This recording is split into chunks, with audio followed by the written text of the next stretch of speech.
24 de junho de 1990, oitavas de final da Copa do Mundo. Aproximadamente 40 graus nos termômetros de Turim, a partida é interrompida para atendimento médico. É quando um massagista argentino estende uma garrafa d'água verde para o lateral brasileiro Branco. Dentro daquela garrafa havia tranquilizante. E quem relata este episódio não sou eu, é o próprio Maradona na televisão. Lo de Branco, ¿viste? Lo de Branco fue. ¿Cómo fue lo de Branco, boludo? No. Después pasó el ¿Vos lo tiempo, ve- me venía a contar que ¿Vos, verdad vos lo que veías? no No, podés. pero lo contás, Pepe. ¿Vos lo veías cabecear en la barrera o no? Y si me decía a mí, boludo, me decía Diego, vos tenés la culpa, Ya, Branquito. ¿Qué decía? Branquito. Claro. El Vasco, si no tomé de esa. Pero claro, ¿viste? Este sabe todo. Rindo, mas esta garrafa é apenas a metade da engrenagem. 12 anos antes, em outra Copa, a Argentina já havia comprado um jogo inteiro para limar o Brasil da final. 2 Copas, 2 trapaças, institucionalizada. E adivinha quantas vezes a Federação Argentina foi punida por isso? Nenhuma multa, nenhuma suspensão, nenhum arranhão na superfície da taça. Pelo contrário, eles continuaram no topo. Ostentam 3 Copas do Mundo e agora, neste exato momento, em 2026, segue vivos na disputas pela 4ª. Enquanto isso, o Brasil assiste tudo isso aqui de casa. É justamente nesse ponto que reside o cerne de nosso assunto de hoje. Porque isso não é história morta dos anos 70 para esquecer nos arquivos. É exatamente a mesma estrutura mental que faz um torcedor argentino chamar o Vini Júnior de hoje, em pleno 2026, ciente de que nada vai acontecer com ele. A trapaça de ontem é o racismo de hoje. Partem da mesma premissa. Na Argentina, cruzar a linha ética nunca cobrou um preço a ninguém. E eu vou provar isso para vocês caso por caso.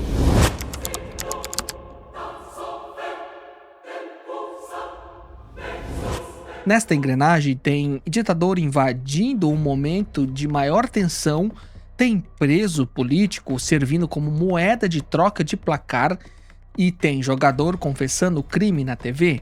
E tem uma pergunta que ninguém ainda nunca respondeu: como é que ninguém nunca pagou por nada disso? Branco bebeu aquela água e sentiu o impacto ainda no intervalo. Tontura, sonolência, perda de reflexo. E ele era, vale lembrar, o cobrador das faltas oficial do Brasil. O jogo seguiu. Caniggia selou 1-0 no final e o Brasil retornou para casa. No dia seguinte, Branco relatou à TV Globo que havia bebido a água dos argentinos e sentido uma moleza incomum. Entre os jogadores que ainda estão em haste, foi difícil encontrar uma boa explicação para a derrota. O Ala Branco, por exemplo, não jogou bem ontem e apresentou como justificativa uma denúncia grave. Eu ouvi uma história que eu tomei um pouco d'água do pessoal lá da Argentina, que eu vi um jogador tomando água deles e pedi para me tomar também, e cheguei no intervalo, me deu uma tonteira, uma bobeira e eu... Isso foi no primeiro tempo? É, final do primeiro tempo, né? E no segundo tempo, quando eu entrei, me deu essa tonteira, essa bobeira e eu... Inclusive comentei com o Ricardo, ele perguntou se eu estava bem, aí eu melhorei, mas... Porque a hora que o jogador da Argentina ia tomar o mesmo frasco que eu... Depois quando o Maradona caiu na ponta direita que eu tomei, o massagista da Argentina falou, não toma desse. E pegou outro frasco, e eu fui falar com o Bandeirinha para explicar a ele que ele tinha trocado os frascos, porque, se eu cair no exame antidoping tem alguma coisa, o maior prejudicado sou eu. E nisso o jogador da Argentina pegou e me tomou o frasco da mão, quer dizer, tudo armação, né? Mas eles são assim, jogam sujo mesmo. Sabe qual foi a reação da coletiva? Riram dele. Um homem foi dopado em pleno campo de futebol e virou piada de mesa redonda. 3 meses depois, o zagueiro Ruggeri, da Argentina, confidenciou a ele o que de fato continha na garrafa. Em 2004, Maradona escancarou o episódio em um programa de TV local. Abre aspas, alguém pingou roipinol na água. Aí complicou tudo, fecha aspas. Ele se lembra inclusive de requintes do detalhe. de ficar gritando "bebe, bebe" para os brasileiros que se aproximavam. Estaban todas las cosas y tomó Branco y venía a tomar Baldo, venía a tomar todo lo bueno, ¿viste? Y yo decía, que tomen. Y va al banco, le digo, che, casa, y yo le digo, Banco, não! E o próprio Ruggeri, em 2017, confirmou a história de um jeito que dispensa qualquer legenda. Não se bebe água de adversário. Que água que você achou que a gente ia dar para os brasileiros? E aqui eu faço uma pausa necessária em nome da honestidade. Aquele líquido jamais passou por uma análise laboratorial. Não existe laudo médico, não existe exame toxicológico, não existe prova material. O que existe são os próprios executores narrando o feito em rede nacional entre risadas. Décadas depois, além do jornal Clarim apontar que a ordem partiu diretamente da comissão técnica de Carlos Bilardo, que nunca admitiu uma negativa categórica, a FIFA testemunhou tudo isso e fez o quê? Absolutamente nada. Nenhuma investigação formal, nenhuma sanção, nenhuma nota de repúdio. O gol de mão do Maradona de 86, o futebol assimilou como malandragem, algo plasticamente feio, mas ainda contido nas dinâmicas do jogo. Agora, drogar um atleta adversário no curso de uma Copa do Mundo pertence a outra prateleira ética, e colocar a integridade física de um trabalhador em risco para garantir um resultado dentro de um plano arquitetado por adultos da comissão técnica, utilizando substância controlada. Em qualquer outro contexto da vida civil, isso termina em delegacia. No futebol argentino, terminou em folclore. E se você julga que dopar um adversário é o limite dessa rivalidade, espere, porque 12 anos antes, sob a sombra de uma ditadura militar, o esquema não mirou em um jogador isolado, mirou em um torneio inteiro. E desta vez, o financiamento não saiu do bolso das cartolas, saiu diretamente dos cofres do Estado. A Argentina cedia a Copa do Mundo 2 anos após sofrer um golpe militar. O país está sob o punho do general Jorge Rafael Videla, e o regime sequestra, tortura e faz desaparecer opositores em centros clandestinos de detenção. O maior deles, a ESMA, Escola de Mecânica de Armada. Funcionava a cerca de 800 metros do estádio Monumental, o palco sagrado da final, 800 metros. 10 minutos de caminhada entre o apoteose do futebol e o horror do porão. Existe um depoimento em que sintetiza essa simbiose de um jeito que causa muito calafrio. Sobreviventes relatam que presos políticos foram conduzidos para assistir à final ao lado de seus próprios torturadores. Uma delas, Graciela D'Aleo, recorda-se de que o carrasco abraçando os detidos e brandando: "Nós vamos vencer, nós vamos vencer". E aí, o mundo tinha conhecimento? Tinha. Houve uma campanha internacional exigindo boicote. Houve a Anistia Internacional denunciando as violações. Houve inclusive jogador campeão do mundo se recusando a embarcar. E a FIFA, então comandada por um brasileiro, João Avelengue, chancelou o evento. A festa aconteceria ali. A ditadura militar ainda contra-atacou com uma massiva campanha publicitária para sufocar as denúncias. Abre aspas. "Los argentinos somos derecho y humanos", fecha aspas. Adesivos, cartazes espalhados por cada canto assegurando ao planeta que tudo estava em perfeita ordem, enquanto os centros de tortura operavam em capacidade máxima. Compreenda a magnitude do que estava em jogo. Uma ditadura asfixiada por denúncias globais depositou a própria validação em imagens em uma Copa dentro de casa. Aquele troféu precisava ficar em Buenos Aires, a qualquer custo. Só que surgiu um obstáculo no meio do caminho, e esse obstáculo vestia amarelo. O Brasil estreou naquela Copa contra a Suécia, e o que se viu foi uma das cenas mais bizarras da história dos mundiais. Empate, 1-1. Último lance da partida, escanteio a favor do Brasil. Nelinho cruza, Zico sobe de testa firme para o fundo das redes e gol! E vitória!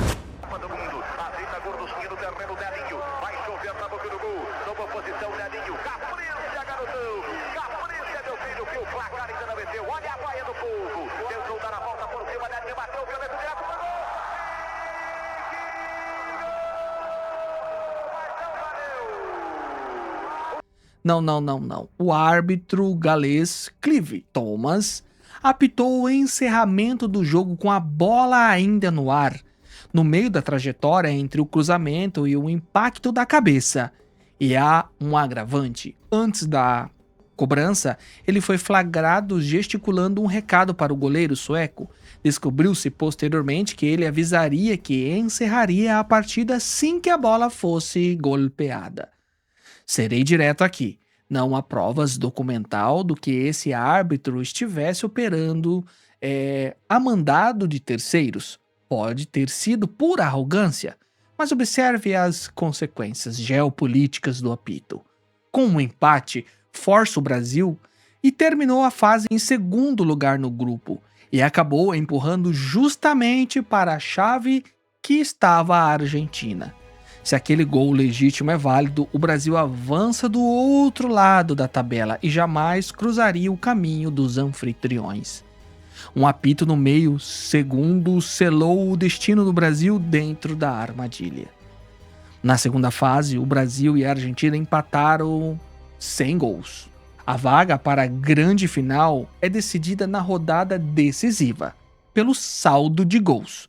O Brasil pleiteou, óbvio, simultaneidade de jogos, e a FIFA negou, alegando interesses de televisão e bilheteria. O Brasil entrou em campo primeiro à tarde e aplicou 3-1 na Polônia. Significa que a Argentina pisou no gramado à noite sabendo milimetricamente o tamanho do milagre que precisava operar.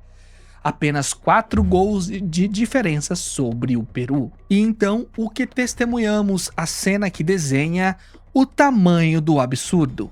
Minutos antes do pontapé inicial, a porta do vestiário da seleção peruana se abre e entra o ditador Videla em pessoa, ao lado de Henry Kissinger. À época, a figura mais poderosa da diplomacia norte-americana. Ambos dentro do vestiário do time que precisava sofrer uma goleada histórica.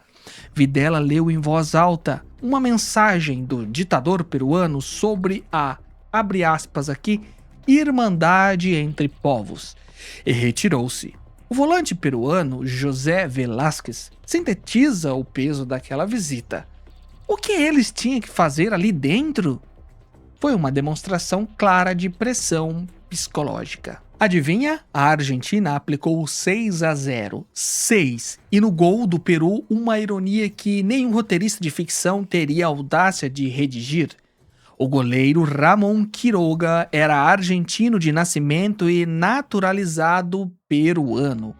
Ditaduras não se emitem recibo de seus crimes, mas deixam rastros indeléveis. Em 2012, um ex-senador peruano, Genaro Ledesma, revelou os bastidores do acordo perante a justiça argentina. As ditaduras do Cone Sul operavam um pacto sistemático de caça à extradição de opositores. A Operação Condor, sob o manto desse acordo, 13 presos políticos peruanos foram enviados para o cárcere de Videla. Um deles era o próprio Ledesma. Em contrapartida, o Peru cedia o resultado nos gramados. Palavras dele. Sob juramento de um tribunal, Videla necessitava vencer a Copa para branquear a imagem internacional da Argentina. E o rastro financeiro consta nos registros oficiais. Às vésperas da partida, o governo argentino providenciou um envio de milhares de toneladas de grãos ao Peru. 10 dias depois do apito final, foi publicado um decreto 1463, a abertura de um crédito financeiro da Argentina para o Peru, listado como não reembolsável. Um empréstimo que não exige devolução. Sabe como o mercado financeiro chama isso? De pagamento. Em 2018, mais uma peça desse mosaico veio à tona. José Velázquez, titular incontestável daquele Peru de 78, deu nome aos bois. 6 jogadores de equipe se venderam, apontando especificamente 4 nomes: Menzo, Gorriti, Munhantes e Quiroga.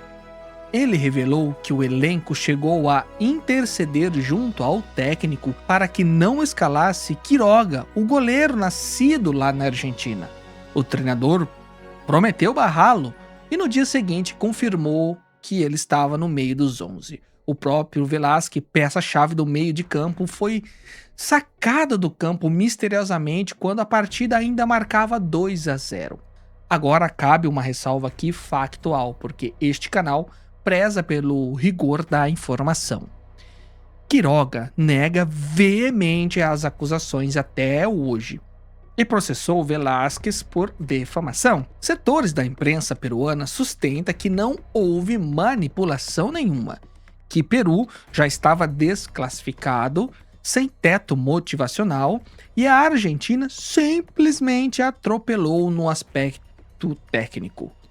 Não há até hoje uma sentença judicial que crave o jogo que foi comprado. O que existe é este mosaico que acabo de expor aqui para você, peça por peça. Ah, então não existe provas cabais? Sem um documento assinado ou uma condenação? Tudo não passa só de teoria da conspiração? Pare e raciocina comigo um instante. O que configura a prova ideal para você? Uma nota fiscal de compra de resultado assinada por 2 ditadores militares? Este papel não existe em nenhuma gaveta do planeta. O que nós temos de concreto são declarações de um senador que figurou como moeda de troca, relatando o pacto de um magistrado, um titular de Copa do Mundo nominando os colegas que negociaram a partida, um decreto público de crédito e fundo perdido assinado 10 dias após a final, toneladas de grãos cruzando as fronteiras na véspera e um ditador acompanhado de Kissinger dentro do vestiário lá do adversário. Se tudo isso constitui mera coincidência, estamos diante da coincidência mais documentada da história do esporte mundial. O Brasil encerrou aquela participação sem sofrer uma única derrota. O único invicto da competição superou a Itália na disputa de 3º lugar e regressou ao país com a alcunha de campeão moral, que é o troféu simbólico reservado a quem foi lesado e não tem instâncias internacionais para recorrer. Até mesmo os atletas daquele título argentino reconhecem o contexto. O meia Ricardo Villa declarou publicamente anos mais tarde que não tem dúvida de que foram instrumentalizados politicamente pelo regime. E o ditador peruano, que cancelou a negociação, Morales Bermúdez, faleceu condenado à prisão perpétua pela justiça italiana por crimes contra a humanidade na Operação Condor. 48 anos se passaram desde então. Sabe quantas punição a FIFA aplicou por este episódio? 0. Nenhuma multa administrativa, nem um asterístico histórico na taça, nem um pedido formal de desculpa. E a impunidade funciona como adubo, galera. O fruto que cresceu neste terreno fértil ecoa nas arquibancadas até os dias atuais. Abril de 2023, Neoquímica Arena, Corinthians e Boca Júnior, torcedores argentinos mimetizando gestos de macacos em direção à arquibancada local, com um deles executando a saudação nazi. Terminou em detenção. Junho do mesmo ano, o ônibus da delegação do Fluminense desembarca no Monumental de Núñez e é recebido sobre uma chuva de imitação de macaco. A Conmebol aplicou uma multa de quase R$500 milhão ao River Plate e determinou o fechamento parcial do setor no compromisso seguinte. Agosto, Morumbi, São Paulo e São Lourenço. Torcedor e dirigente argentino reiterando as ofensas raciais. E uma banana arremessada do setor visitante atinge uma criança São Paulina. Uma criança, galera, entende? 2 indivíduos presos em flagrante, com a autoridade policial explicando de forma didática diante das lentes. Imitar macaco configura racismo, e racismo é crime inafiançável. 3 praças esportivas distintas, idêntico comportamento. E não venha rotular isso como provocação sadia de clássicos. Provocações de clássico envolve tripudiar sobre rebaixamento, evocar placa de 7-1. Dói na alma do torcedor, mas permanece nos limites do futebol. Desumanizar pessoas pretas, chamando-as de macaco, é crime, e quem executa esta violência o faz porque internalizou a lição de que dali nunca virá um castigo real. Foi preciso chegar ao ano de 2024 para evidenciar que esta patologia não se restringe à arquibancada. A Argentina conquista a Copa América e os atletas, os campeões do mundo, a elite técnica do esporte celebram no interior do ônibus entoando um coro. Jogam pela França, mas são de Angola.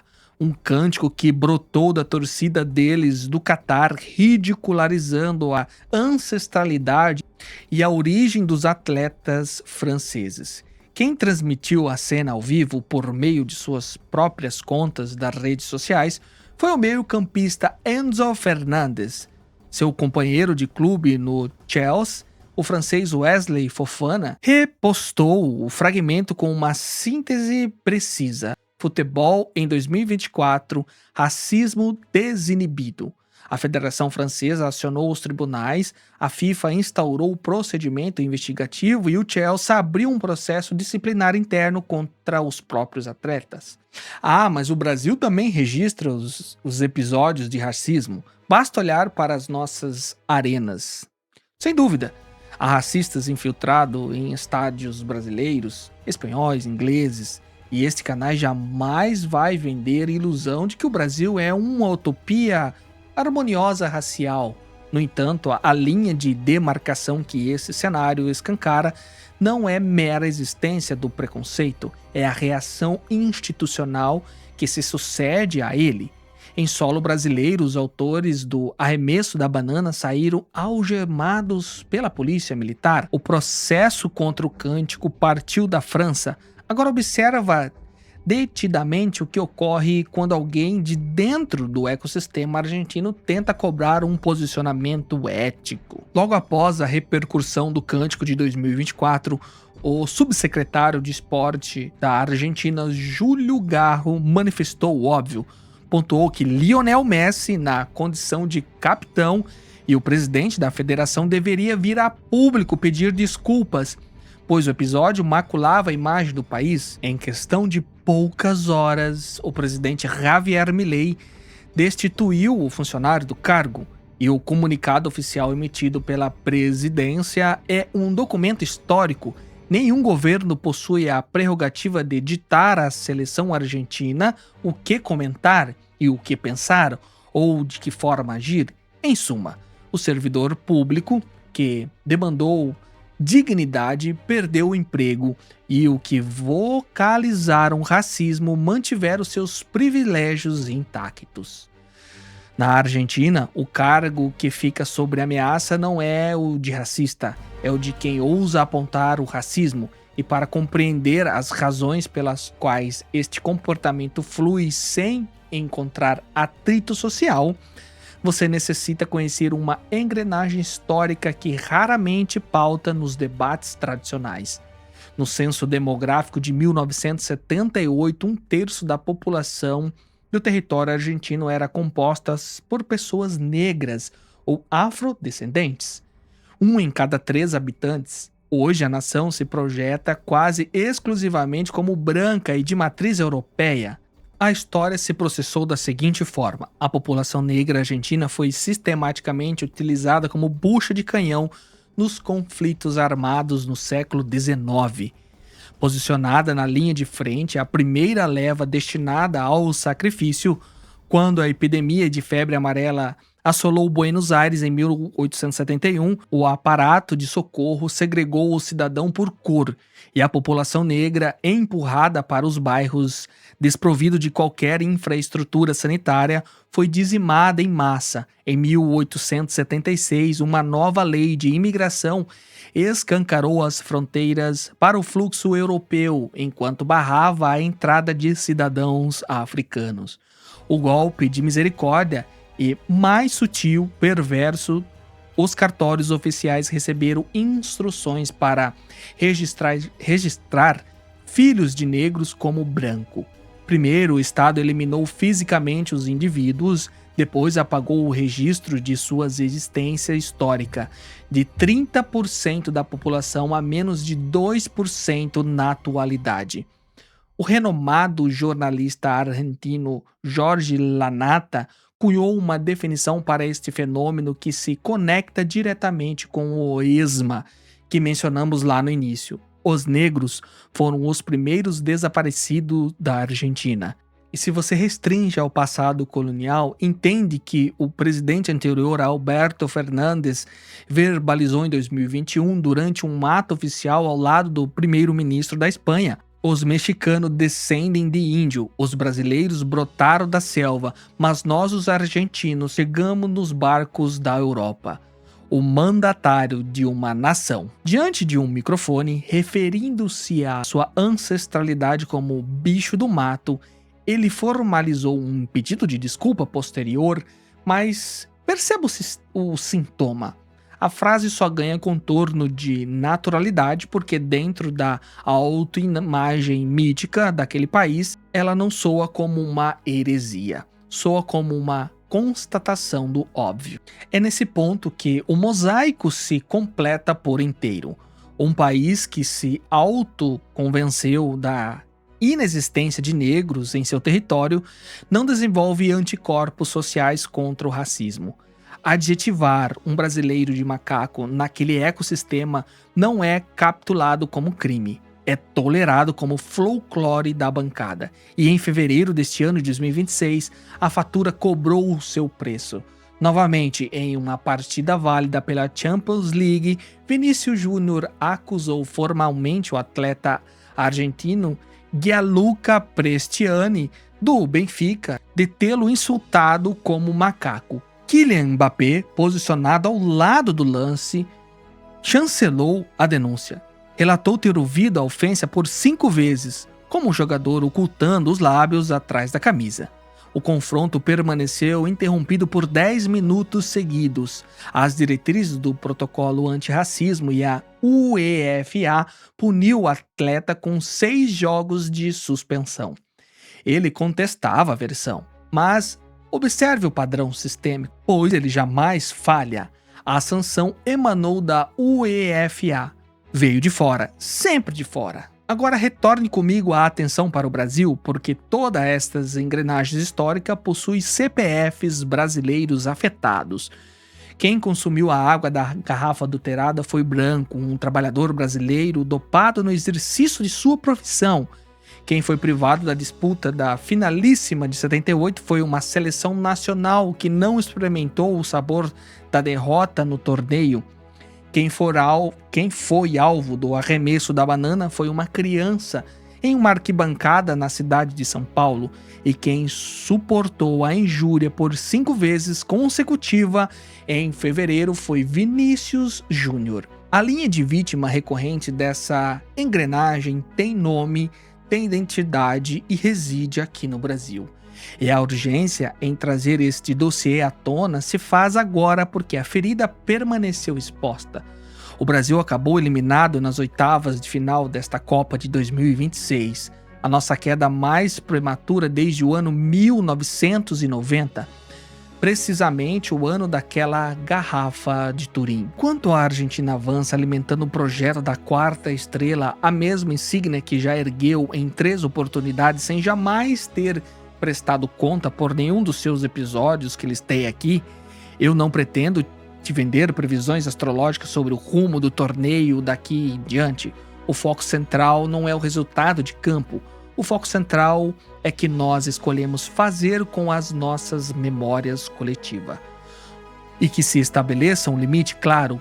O problema estrutural não reside no cidadão argentino comum, não reside no imigrante que trabalha honestamente ao seu lado, não reside no povo. Que importa lembrar, figurou como vítima da mesmíssima ditadura que negociou entre a partida de 78. Os corpos que habitaram os porões do ESMA pertenciam a argentino, e as mães que até hoje marcham pelas praças de maio em busca de seus filhos desaparecidos são orgulhosamente argentina. O alvo da denúncia aqui possui cargo e crachá. São os generais, os dirigentes esportivos, os cartolas, as federações e qualquer instituição que testemunhou a linha ética ser ultrapassada e optou pelo arquivamento do processo, inclusive uma parcela considerada de nossa própria imprensa esportiva. Em 1990, a trapaça foi contida nos limites de uma garrafa d'água. Em 1978, ela foi materializada em um decreto de Estado. Em 2026, ela se manifesta em crueza em um grito de arquibancada. Meio século de história, 3 roupagens diferentes e rigorosamente nenhuma sanção aplicada a qualquer uma delas. O futebol argentino não se desempenha o papel de vilão caricato de ficção. Ele comporta como um aluno extremamente disciplinado e aprendeu com exatidão a lição que a FIFA e a Conmebol e a leniência do planeta ensinaram. Naquele território, romper a linha ética nunca cobrou um preço. E se você ficou até aqui, não se esqueça de se inscrever nesse canal, comente aí o que você achou desse vídeo e até a próxima. Tchau!